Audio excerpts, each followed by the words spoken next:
जैसा मैंने कहा कि ये तो प्रारंभिक जानकारी है, प्रारंभिक परीक्षा के लिए थोड़ा बहुत उपयोग आ सकती है।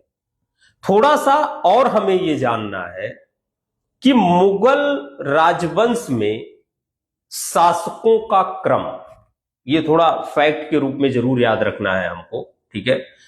क्योंकि आपको दो तरीके से शासकों को पढ़ना है। एक तो पढ़ना है मुगल वंश के शासक, और दूसरा आता है आपका उत्तरवर्ती मुगल कालीन शासक, यानी ब्रेक हुआ है। उत्तरवर्ती मुगल काल की शुरुआत 1707 से औरंगजेब की डेथ के पश्चात शुरू होता है और 1857 तक चलता है। क्लियर?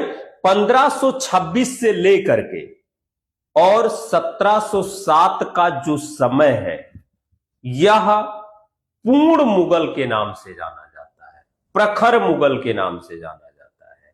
और जो उत्तरवर्ती मुगल काल है वह डिक्लाइन का स्वरूप दिखाता है हमें, कि धीरे धीरे मुगल साम्राज्य अपनी पतन की ओर चलता रहा और 1857 में पूरी तरीके से समाप्त हो गया।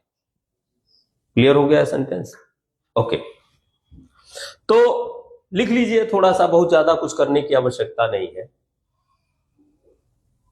ओके, तो मैं फिर रिपीट कर रहा हूं एक सेंटेंस, याद रखना है इस बात को कि जो आपके सामने दिया हुआ है यह सिर्फ फैक्ट है, प्रारंभिक जानकारी है मुगलों की, कि मुगल थे कौन, कहां के रहने वाले थे, पिता कौन थे, या मतलब वंशज कौन थे, कैसे इनका नामकरण हुआ इत्यादि। इसके अलावा इसमें कुछ नहीं आपको मिलना है।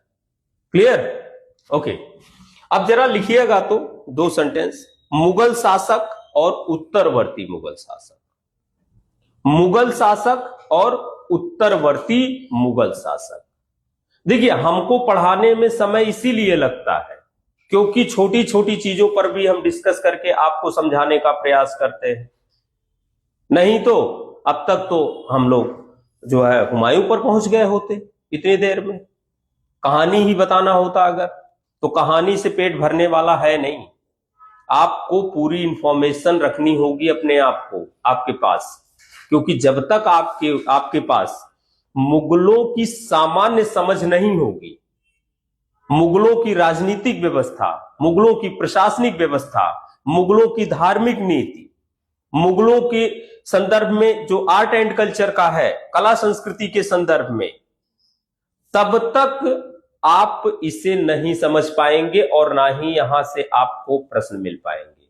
यदि आपको इसकी समझ होगी, कल ही मैंने बोला था कि यूपीएससी आपसे ये नहीं चाहती है कि आपको जानकारी कितनी है, यूपीएससी आपसे ये चाहती है कि आपके पास समझ कितनी है किसी भी विषय वस्तु के संदर्भ में, चाहे वो इकोनॉमिक्स हो, चाहे वो इतिहास हो, चाहे वह आपका इंडियन पॉलिटी हो या कोई अन्य विषय हो, भारतीय समाज हो या इंटरनेशनल रिलेशन हो इत्यादि।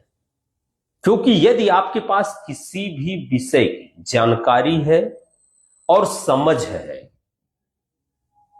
क्लियर, तो आप अच्छा कर सकते हैं और आपसे यूपीएससी यही एक्सपेक्ट करती है और कुछ नहीं।